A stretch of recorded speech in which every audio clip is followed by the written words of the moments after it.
هي العليا.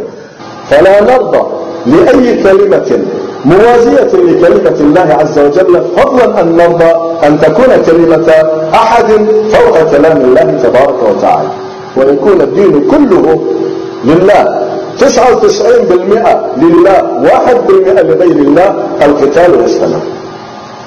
فمن أخذ بأمر الله عز وجل سيحقق الله تبارك وتعالى الغاية التي ذكرها في هذه الآية: قاتلوهم حتى يكون الدين كله لله. فإذا استجبنا لأمر الله عز وجل يقينا هذه النتيجة ستحصل بإذن الله تبارك وتعالى.